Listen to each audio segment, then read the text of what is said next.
Should be good. Okay.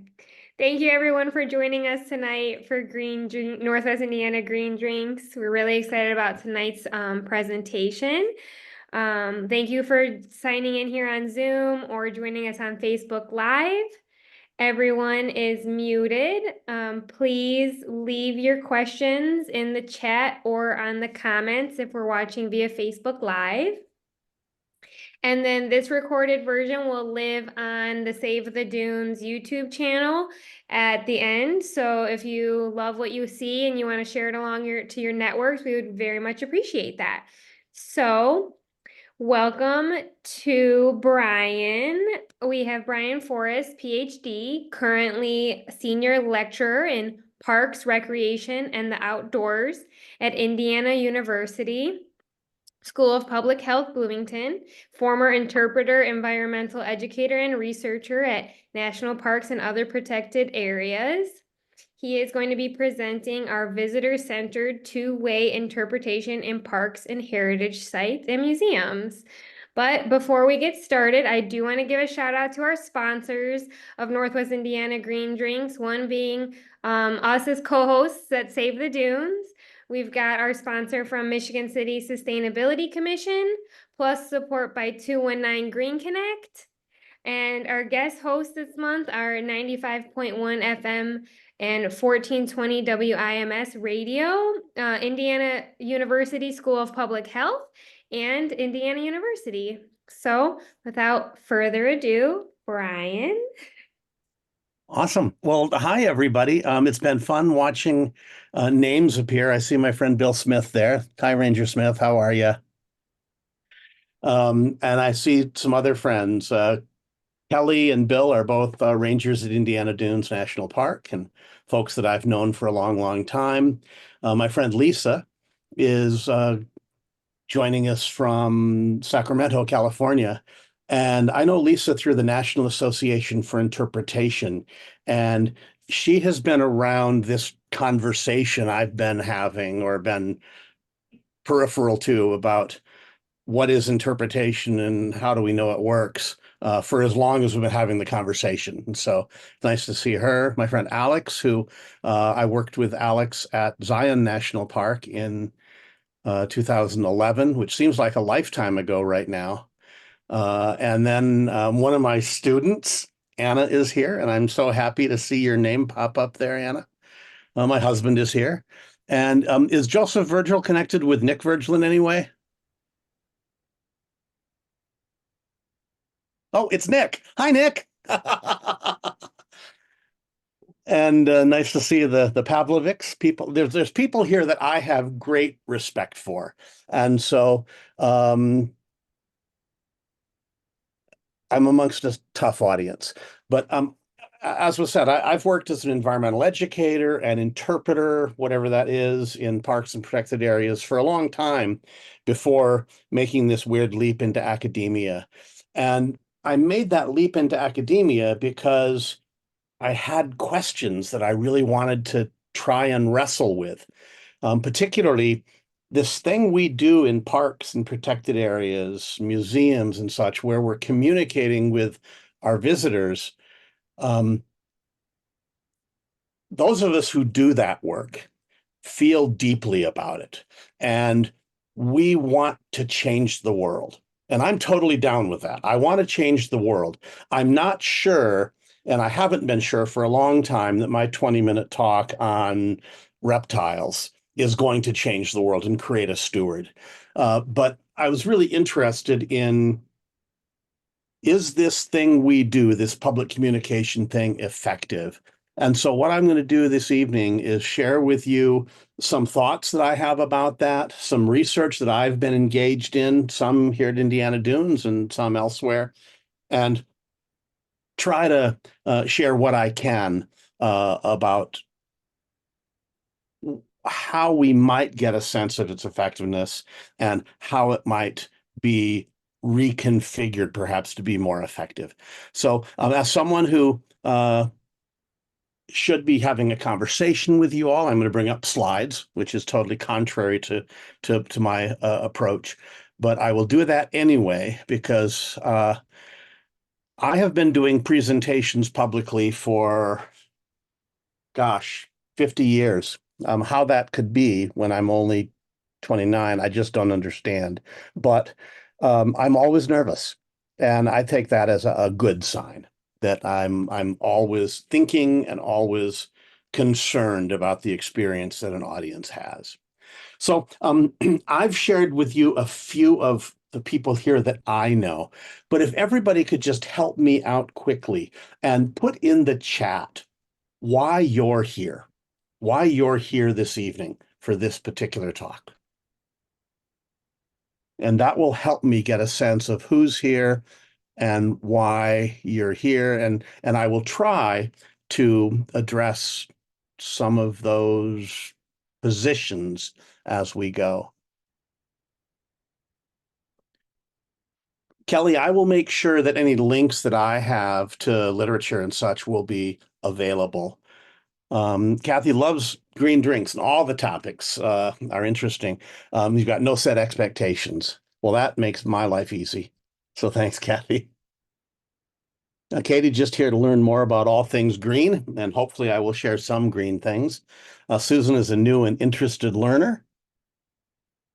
Lisa is always learning and teaching two-way communication with various audiences, and that is true. Uh, Kelly always wanted to learn more and be data-based, and I would say that Kelly is the poster child for always wanting to learn more and uh, taking what she learns really seriously. Matt wanted to hear what I had to say. That's scary, but I'll give it my best. Deb, you give garden tours at Newfields. You want to engage the participants more besides giving history or plant ID. Deb, I want to be like you when I grow up. Uh, Robin from Zionsville is considering offering a field trip to the dunes and wanted to learn more about the dunes. Well, the crowd that you're surrounded by right now, Robin, is really good. Anna says, I'm here to learn more from one of my favorite teachers about how to interpret as someone going into the field. And I'm glad Anna's here because I always learn alongside her as well. Beth, this is your first time attending. Just wanted to join up and you're interested in learning.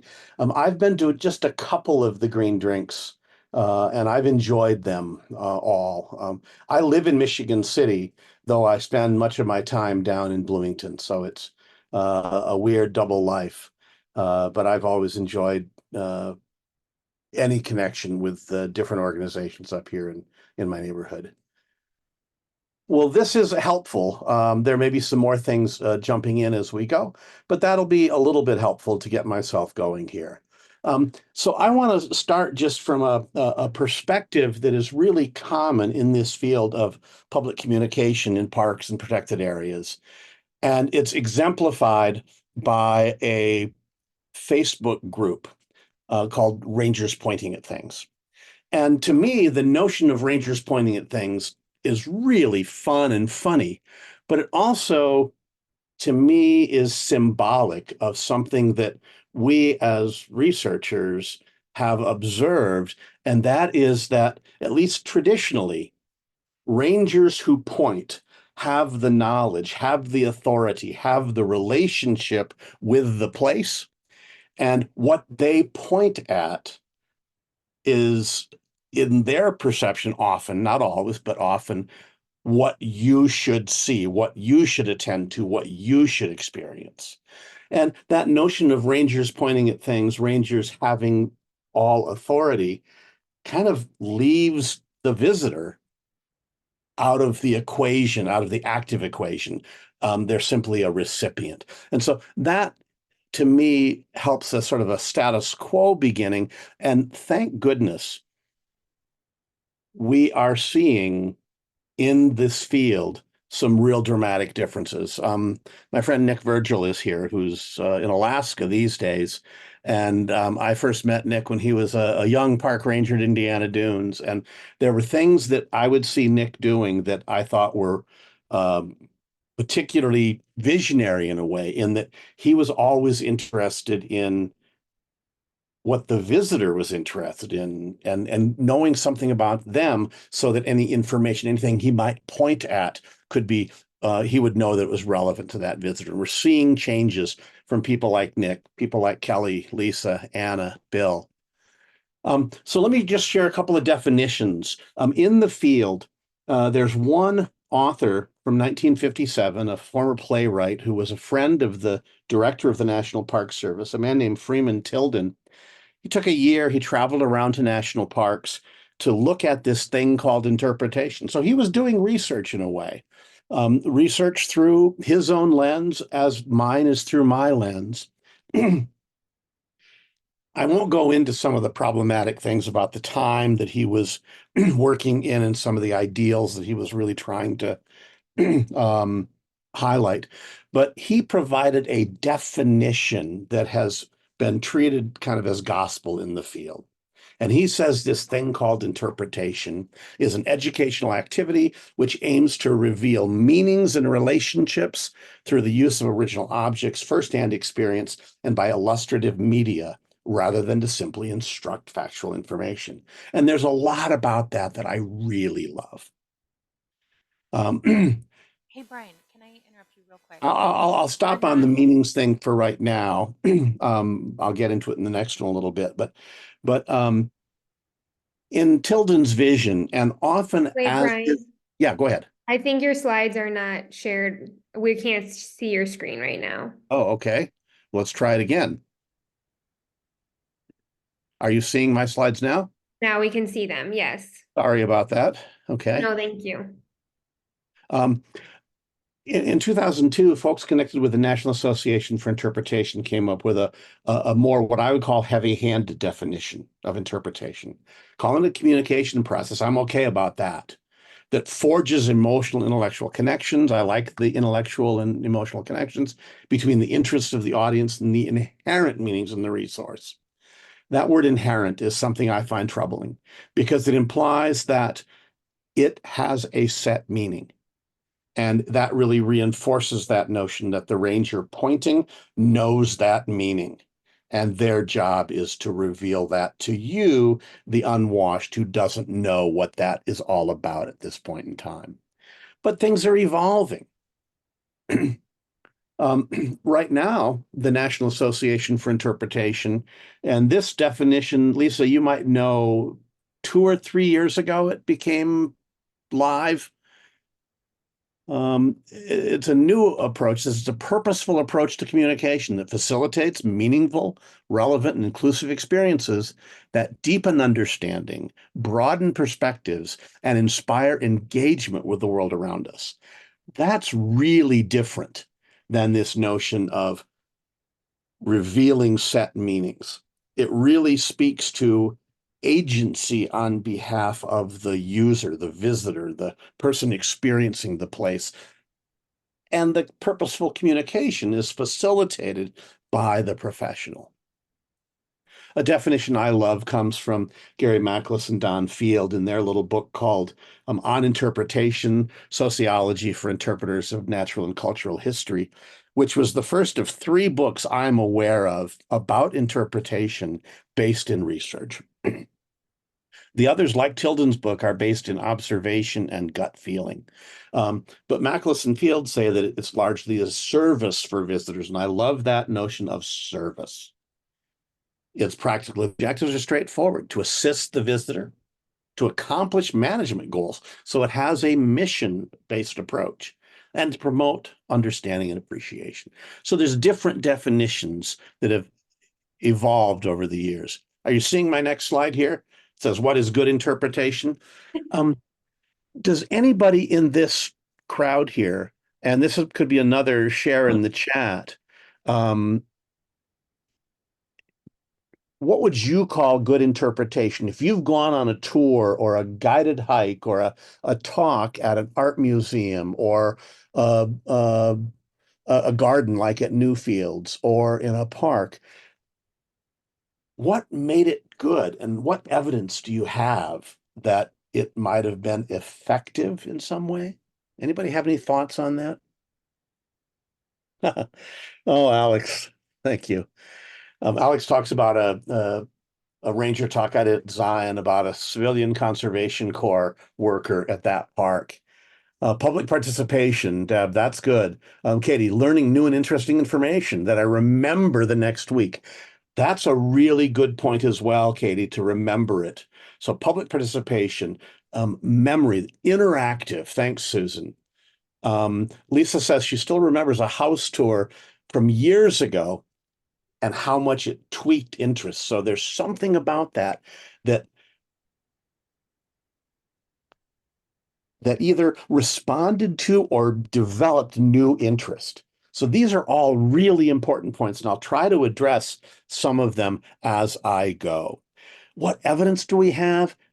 For a long time, we wanted to change the world with our 20-minute talk on geology.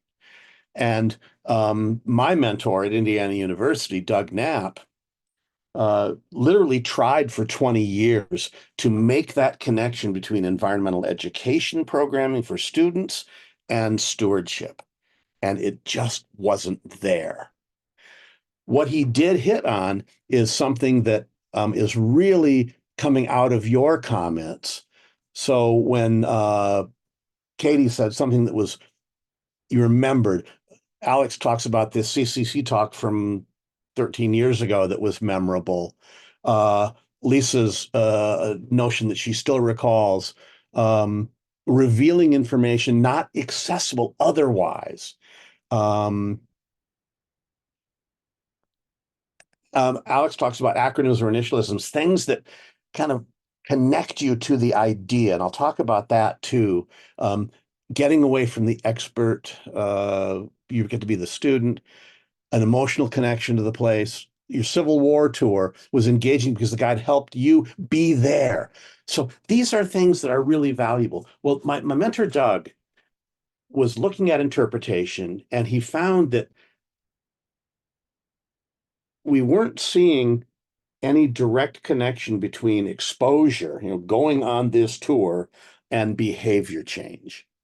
But what he did start to find was that if you talk to people about the experiences they had in interpretive tours, talks, experiences, they had lots of stories to tell and really started looking at the idea of memorability and something memorable we think sort of acts as an indicator of a connection to the place. And connection is what over long term, over a lifetime, over multiple exposure, connects people either to place or to ideas like preservation or that parks are good. And so this idea of what is memorable has been important. Sorry, Brian, your slides are off again. Oh, geez. Okay, we'll try to figure this out. I'll keep going, and just holler at any point in time. Okay. Okay, they're Um, back up now. so, in 2011, folks from the Organization of American Historians did this really comprehensive study called "Imperiled Promise: The State of History in Our National Parks." And what they found was that in national parks, and I'll speak primarily to national parks because that's the world I know, but I think what I have to share can be applicable to new fields, to state parks, to other settings. They found that the interpretive approach tended to focus on fixed and final conclusions. That idea really, oh, my friend Erica has just joined. That idea that there is this set meaning that are supposed to guide interpretation. And what that does is it causes the interpreters to underestimate the visitor and view them as people to be instructed rather than listened to and engaged. Can you see my next slide? Okay. And Doug noticed this as well, a number of research projects that he had done. He wrote that the instructed rather than the engaged approach has been observed in a variety of settings. And that's what we saw more and more than anything else. This instruction may be in a really cool place, but it has a very instructional approach. And certainly in national parks, that is a legacy that we've had because interpretation was originally called the education division. And it was managed by people at the University of California at Berkeley. And ranger naturalists came out of education arenas.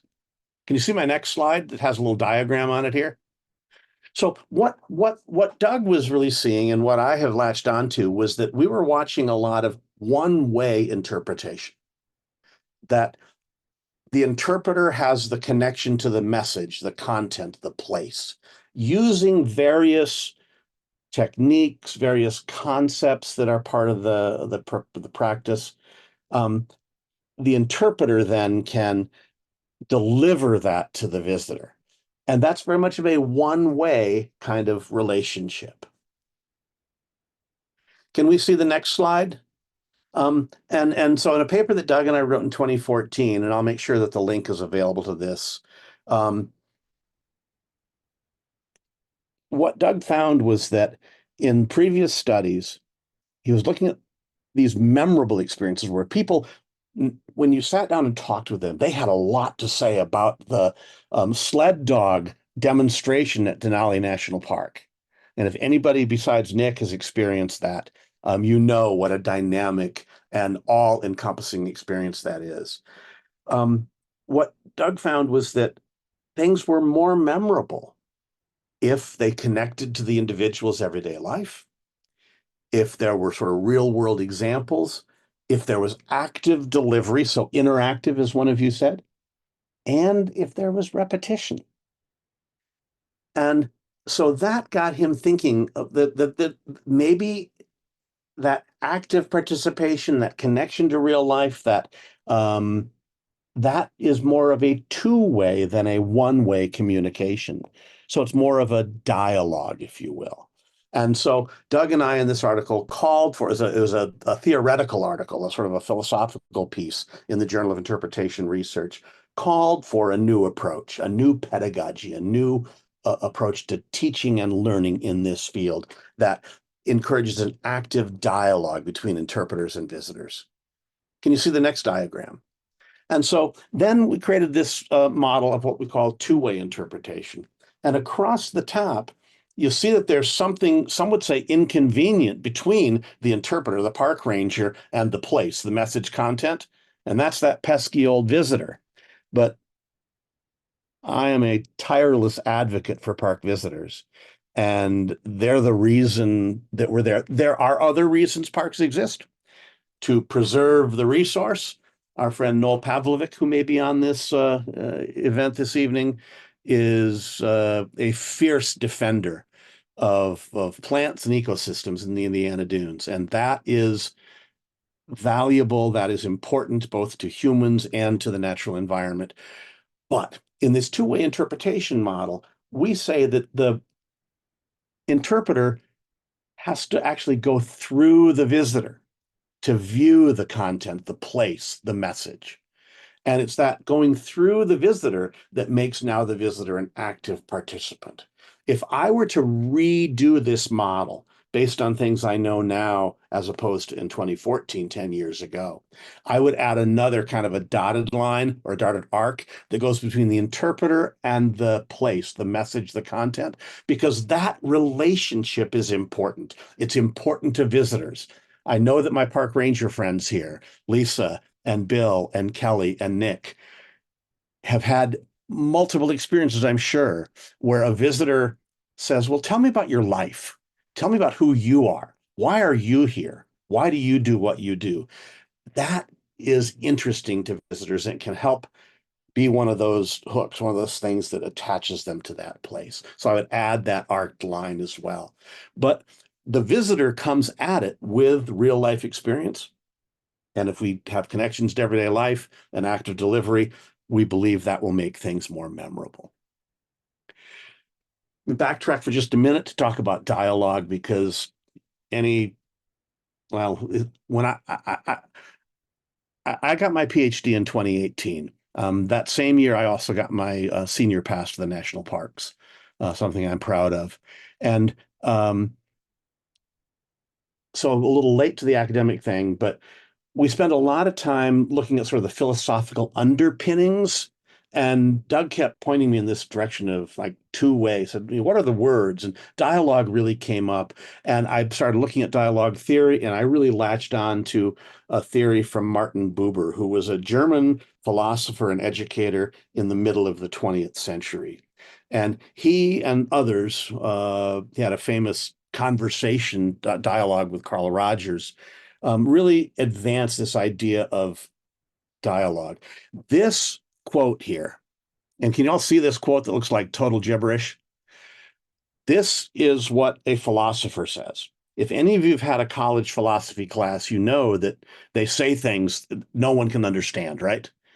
So Buber says the attitude of man is twofold in accordance with the two basic words he can speak. What the heck is he saying?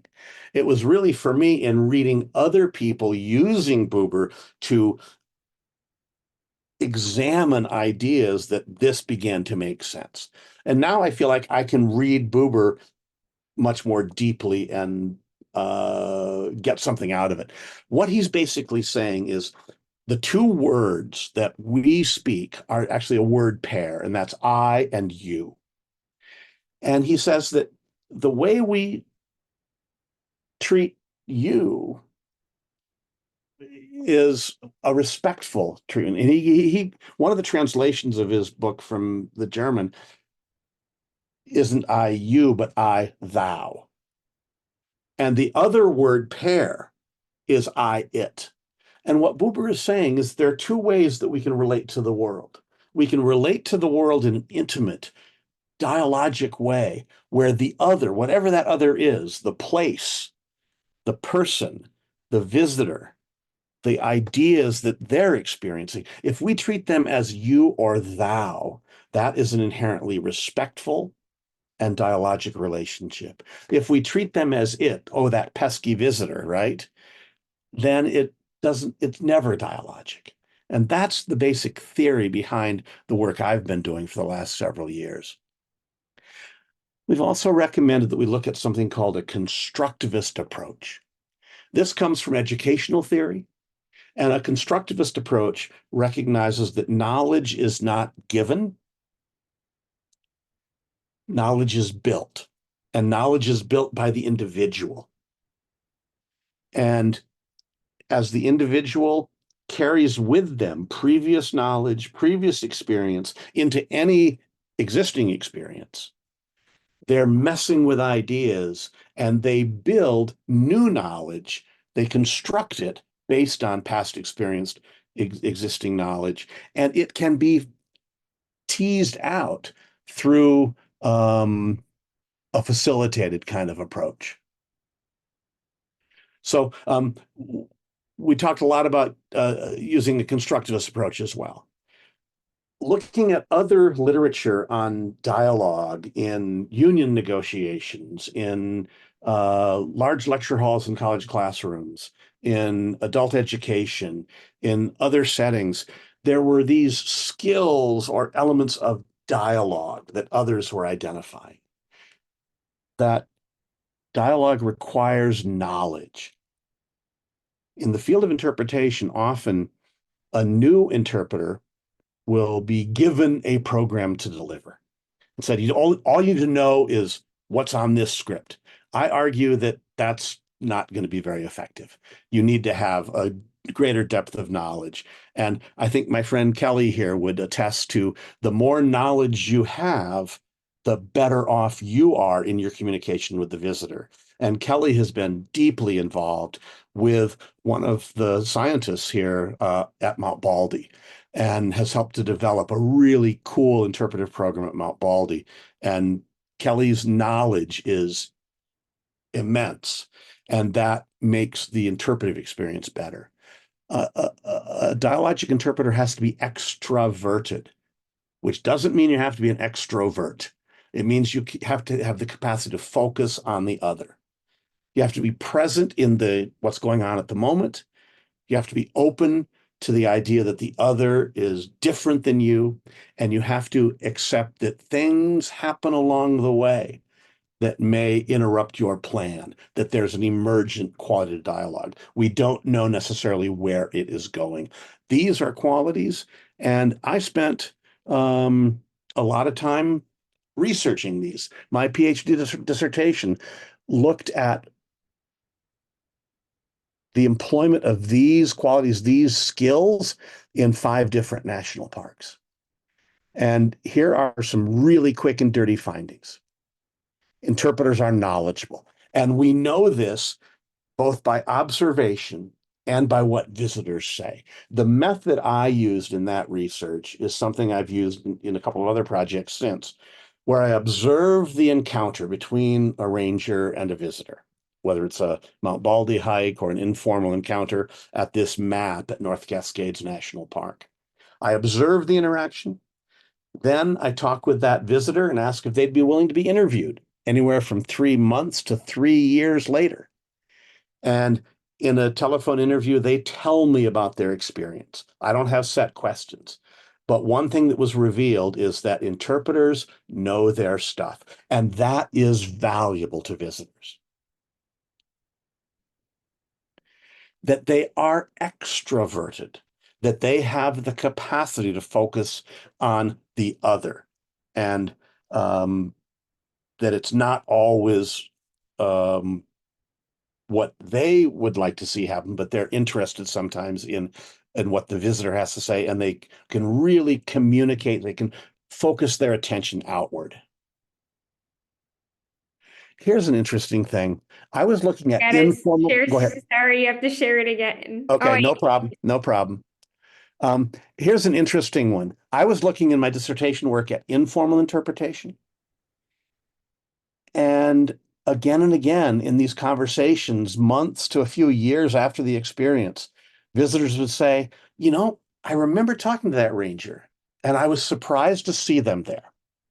One person who turned out totally by chance in my sample had just been featured in the National Parks Conservation Association magazine for having visited at that point all of the national park system units in the country. And there were 400 and a few at that point. And he, in his interview, said, I was really surprised. I've been to every national park site, and only on rare occasions have I seen rangers out on the trail. And generally they're out working. They're not there to talk to me. They're out there to, murder plants or repair trail or whatever it might be. And this was something that was not just that one person that shared, but a lot of visitors said, I was really surprised to see that ranger there. Interesting observation.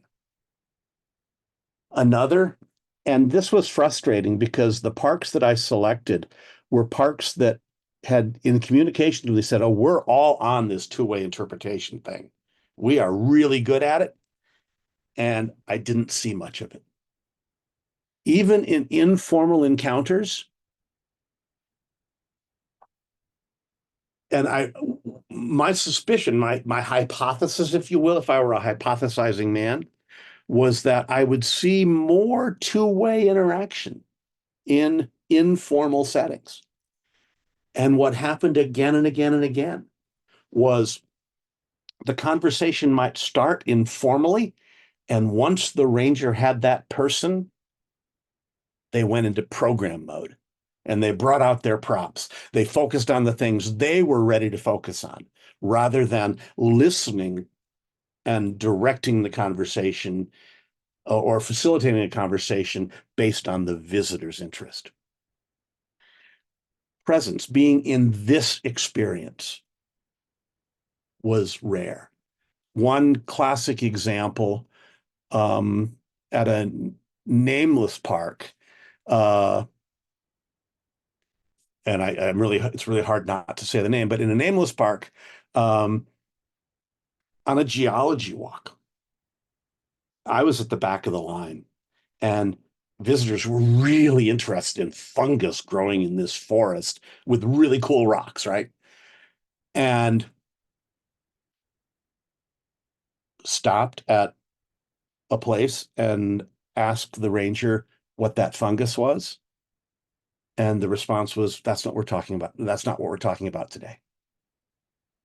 And that was a classic example, but I saw this again and again, that this presence of really being in this moment, with these people was missing. I think our tendency is to be in an experience with this imagined group of visitors that disallows us to see the individual visitors that are there.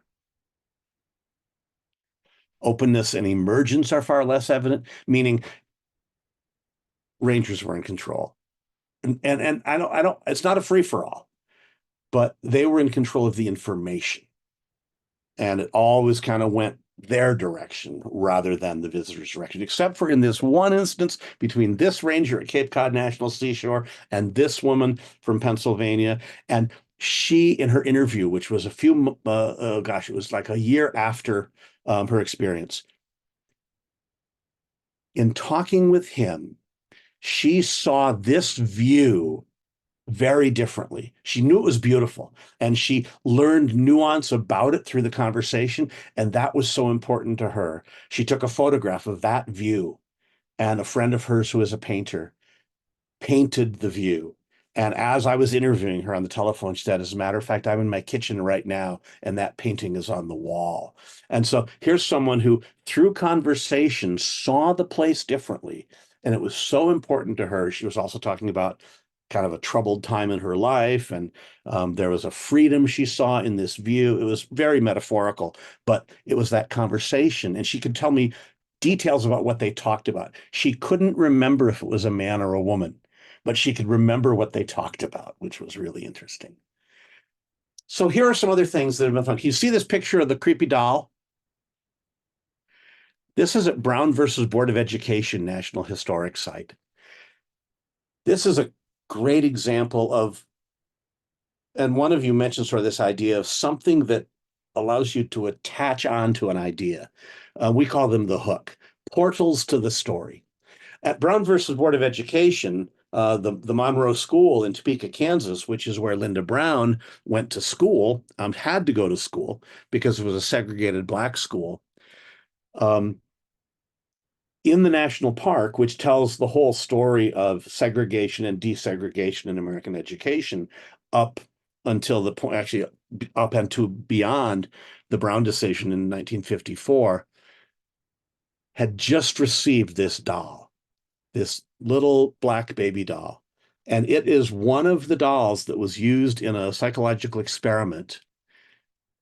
It had been done, the experiment had been done prior to the Brown case, but the Supreme Court knew about the experiment where scientists presented children, black and white children, with a black doll and a white doll, and asked questions like, point to the pretty doll, point to the bad doll, point to the nice doll, point to the dirty doll. White and black children alike, when asked about what we would interpret as a positive quality, the pretty doll, pointed to the white doll, and the naughty doll was the black doll. The Supreme Court asked for this study to be presented to them, and as a result of seeing this, the Supreme Court unanimously decided, unanimous, all nine, something we don't see a lot these days, said that separate but equal schools, which was the law of the land prior to Brown, were inherently unequal because they caused psychological harm to the children. Every single person that I interviewed who was at Brown versus Board of Education talked about the doll. And so that was a hook. At Shenandoah, there was a hook that was a bathroom in a historic building. And interestingly, in that case, it was the only room in a historic structure that had not been restored. And visitors said, and I don't think other people got to see that.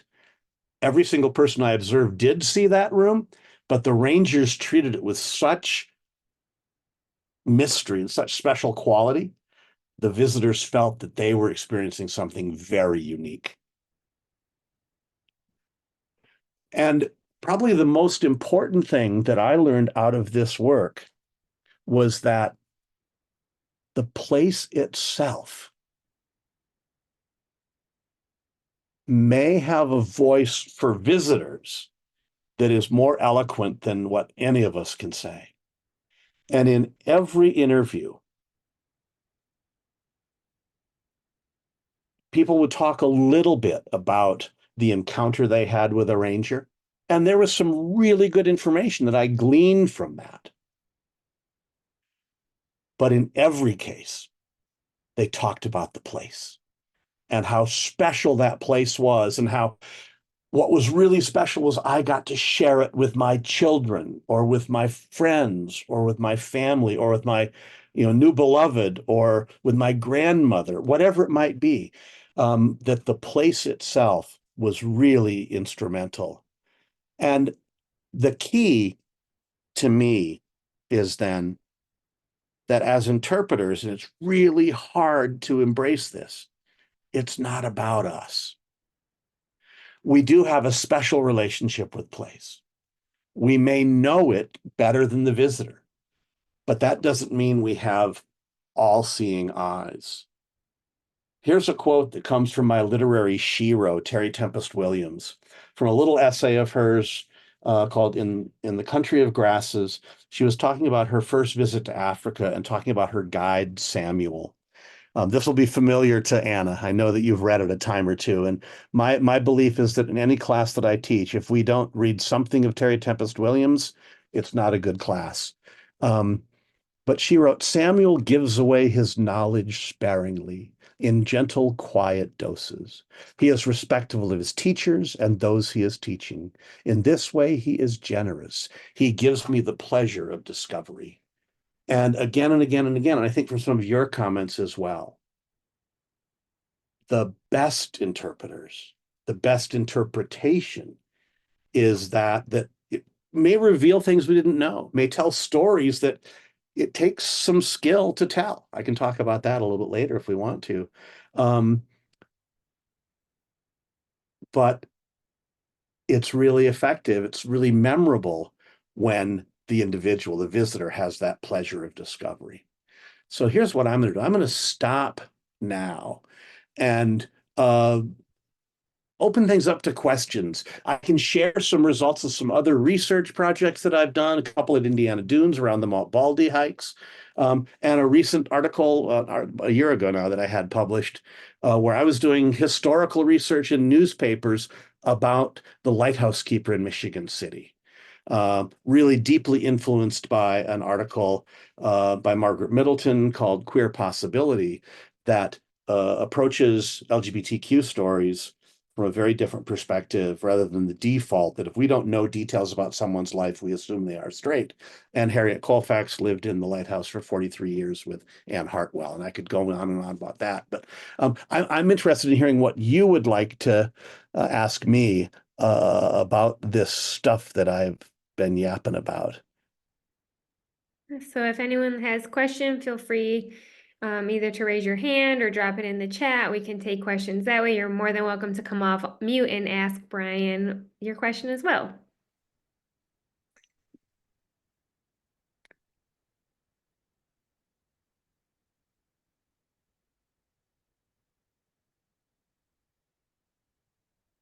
I personally would love to hear about your Mount Baldy findings in terms of only because working for Save the Dunes, Mount Baldy has become sort of a place of a lot of lore and Yeah, confusion with people, especially when it's not manned by a ranger and now you can only go with a ranger. And when I was little, you could just go right up it. And so I right. think it's seen a lot of different things. I'd love to hear your experience with that. Sure, sure. You're right, Ann. Montbald does have a very storied past. People from Michigan City have a whole set of stories that people from other places don't, is in my experience. And the national park, of course, has taken an approach of protection of resource. And in the mid 2000s, in the sometime between 2005 and 2010, the park closed the leeward side, the backside of Mount Baldy. For those of you not from the area, it's the largest dune in the national park, about 125 feet high off of Lake Michigan. And it's a moving dune. It's been moving for the last century or more, quite a bit. sometimes 5, 6 feet in a year. It's taken over a parking lot. It seems like it's the monster that will never quit. Um, and so in the 2005 to 10 period, they did close down the backside for people climbing up it because that was causing erosion, accelerating some of that movement. Closed some of the top of it, and we're doing some vegetation restoration there. And in 2013, I'm right, Kelly, 2013, right? Mount Baldy hit the national news because a family was up on the dune. A couple of kids were in the closed area, having fun, as every child should do. And a boy fell in a hole and was buried many feet deep for a couple of hours. And a person who works for the national park now, Aaron Argelin, at the time was a geological researcher at Indiana University Northwest, was actually on Mount Baldy that day doing geology research. She's the expert on dunes. And she said, there aren't holes in the dunes. And in retrospect, I've heard her say a number of times, thank goodness the rescue workers didn't listen to her because they kept digging. And I agree with you, Kathy. Aaron is truly awesome. And the rescue workers dug and dug and dug and rescued the boy, who now it's 10 years later. And last year they were celebrating the 10 years since the accident. And it was in the news again. This story made national news. What Aaron ultimately discovered was that there were anomalies in the dune. Things that she has called dune decomposition chimneys. The whole story by which she learned that information includes literature, Ken Kesey's novel, Sometimes a Great Notion, and sand dunes in Oregon, and Facebook literature groups and sand dune groups. And geologists who said she doesn't know what she's talking about, there are not holes in dunes, which she had believed until the day Nathan fell into the hole. Well, subsequently, the dune took a new profile, and working under a National Science Foundation grant, Indiana Dunes was one of a handful of parks working under the auspices of the National Science Foundation in a really cool program called iSWOOP, which stands for Interpreters and Scientists Working on Our Parks. And there were two main features of this National Science Foundation program. One was that they were connecting interpreters and scientists. So interpreters could become more knowledgeable, have access to the best knowledge. Bill Smith was involved in this as well and is a Mount Baldy aficionado as well. And so interpreters had significant face time with the scientists like Aaron. And then working with scientists, they were sort of translating that knowledge into experience for visitors. And so rangers at Indiana Dunes developed a Mount Baldy hike, that hike that you mentioned, Em, that allows people to go to the summit with a ranger. And so I was invited in to do some evaluation on the outcomes of those hikes. And we've written 2 papers about it. And the first speaks to the importance of knowing what your visitor is interested in.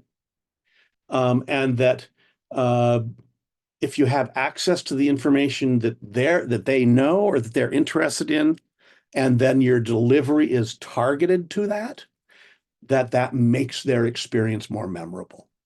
And so there were some really cool things where I worked with some rangers where we developed some skills maybe for learning about the visitor. I'm going to call out Nick Virgil here. In a conversation I had with Nick when I first started my PhD, I was talking with him about, how do you know about your visitors? Because often we'll just assume that our visitors are there, and that's all we need to know. That's what Freeman Tilden said. But Nick said, I'm leading a bike tour. And so when people arrive, I look at the license plates on the cars. If nothing else, I have an idea where the rental cars came from. but he said that was a way to sort of get some access into knowledge about where they were coming from. And we learned in the Mount Baldy study that knowing something about the visitor's interest and using that, not just tucking it away, but using that in delivery of the content makes for more memorable experience. In the second paper, we actually tried to track interest, existing knowledge with new knowledge. And what we found was that indeed, if they came in with knowledge and then that knowledge was complemented by the interpretive experience, that they built new knowledge on top of it. So those are the quick and dirty descriptions of kind of what we've learned. And it seems like not monumental stuff, but it's that evidence that goes beyond the I did this tour and I felt great, which is wonderful, right? You know, Alex talked about my CCC talk, and every time I did that, I still do it. I'm sure Anna has heard it because I deliver it for my students. Lisa's heard it. Is based on a diary written by this guy at Zion in the 1930s, and his words far better than mine. And so the whole talk is based on his words. But there was some point to it. I don't know what the point is anymore because this is what happens when you have severe ADHD. But that's all I'm leaving it at that because I forgot what I was talking about now. Yeah, Monica. Hi. I've been coming to the dunes on and off for about 45 years, and I like to bring my bike. And I can remember when I could drive across the Great Marsh or through the Great Marsh on a blacktop. Yeah. And so I'm wondering, how is the crumbling going in the Great Marsh? That's a more of a resource management question. I know that in 2020 I rode my bicycle through the Great Marsh, Mhm. and it's there's some crumbling, but there's also some very precarious, narrow wooden bridges through the section Yes. between Broadway and East State Park Kemmel Road. But that to me is the most magical part of the marsh, and the Great Marsh Well, is the I place. always try to follow somebody walking the dog through the marsh Right. because I figure if they live here and they know the path, they know where it's going. But one of the things I like best about the marsh is the sort of quality of green light that it produces. And it's sort of really wonderful and relaxing Yeah, to and just hide I there. I agree with you. That is probably my favorite place in the national park. And Yeah. tomorrow it might be some other place. But Mhm. and this is me as an ecologist wannabe. I wonder if that light has actually changed in our lifetimes for the better. Oh, I Um, think the so. Great Marsh is a really incredible example of successful ecological restoration Mhm. by restoring the hydrology, by building uh, grates through the road so the water can flow. It kind of sets the conditions so that more diverse plants can return to that place where it had been dominated by cattails. And I would argue that that quality of light probably has changed. And these are the kind of knowledge things connected with scientists that makes our work so much more valuable. With that Terry Tempest Williams quote, though, about Samuel sharing his knowledge sparingly, and this is something I encourage my students to do, is treat your knowledge as a response rather than what you lead with. Um, and sort of set up this, we're going to go explore Mount Baldy. And then that knowledge comes out when the questions arise. And the hardest thing for an interpreter who has planned all this wonderful stuff is to not share something they planned. And that's hard. But if it's not about us, and that picture I showed with where I shared that slide is of Ranger Kim Diamond, where she's behind the visitors at Zion National Park and they're pointing and she's interpreting from behind. She's there as that support object, that support person. But that knowledge is so critical. Kelly says the park will be completing the Marquette Greenway bike trail the next couple of years to make it safer to use. Awesome. Other Great. questions, folks?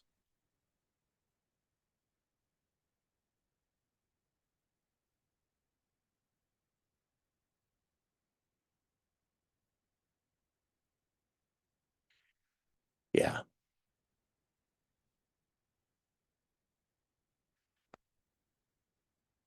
Well, what I'll do, folks, is I'm happy to hang around as long as anybody wants to. I know that my host may not want to do that.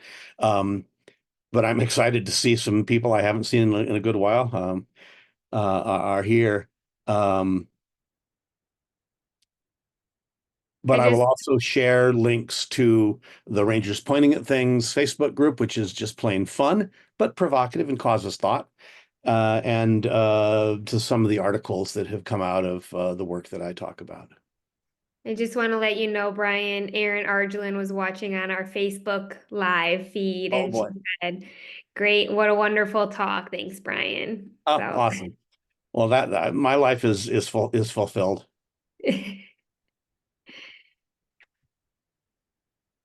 yeah, we can This is Lisa has a really great comment here. She says it's hard when you know something to not share all of it out of enthusiasm.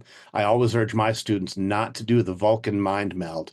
Everything in my brain is now in your brain. Yeah, I call it the either verbal vomit or just the download. And I saw a wonderful talk on geology at North Cascades National Park. And it was clear that that ranger had taken a geology of the North Cascades class the previous semester.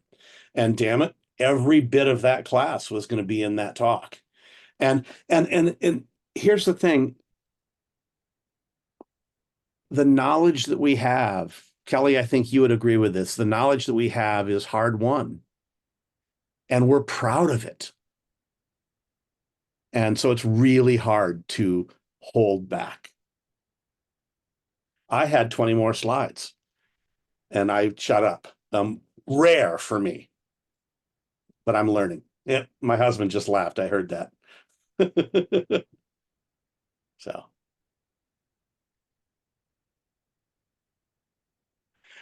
Deb says some visitors are very open to sharing and want to be involved. Others are distant and observe, listen only. And that's important to respect those different perspectives.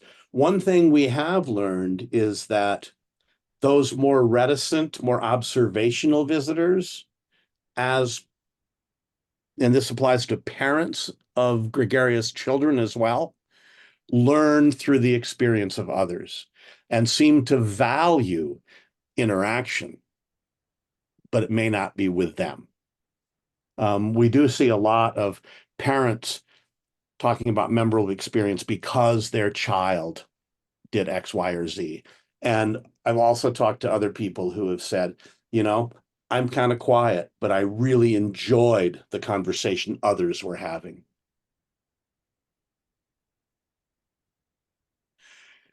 Alex says it's super exciting to read your audience when you have people with their preconceived notions, such as feral horses. Indeed. And in one way, this is where it's not a free for all. The agency, whatever agency you work for, may have a position on feral horses that may be different than what some visitors share. And there comes a point where if interpretation is about mission-based communication, we need to communicate the position we have. But you probably wouldn't say, well, those people that think the horses should do that are crazy. You could do it diplomatically. You'd be careful, but there are lots of situations where different people have different perspectives. I'll riff on Warren here briefly. My husband, who worked ran the bookstore at Ford's Theater in Washington, which was right adjacent to the museum, and one of the items in the collection there was the Derringer that belonged to John Wilkes Booth. And what would you do if a visitor comes in and says, I am so happy to be here. Can you show me the gun that killed that son of a bitch? Warren can correct me, but I think he said something like, I don't know, but I can show you the gun that was used to assassinate the president.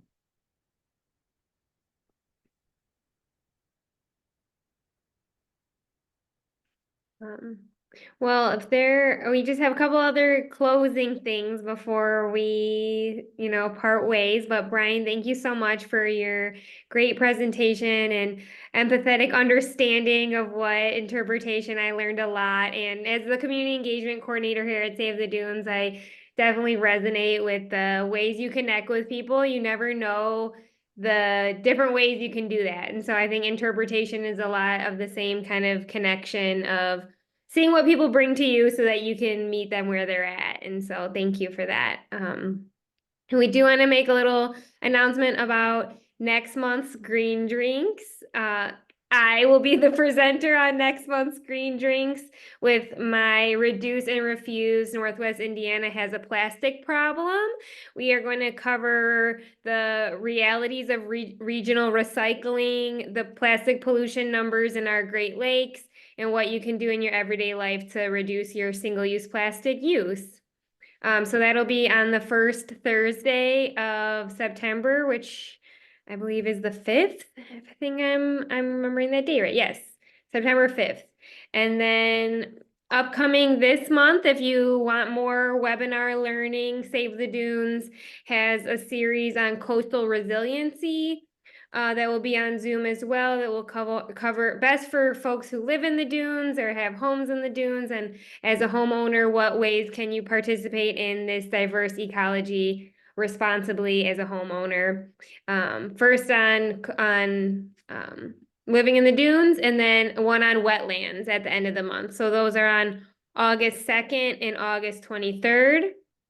Please feel free to follow us on social media and Facebook to stay up to date on all of our events and happenings. And then finally, Save the Dunes will have our fall fundraiser, the Monarch Music Fest, on September 15th.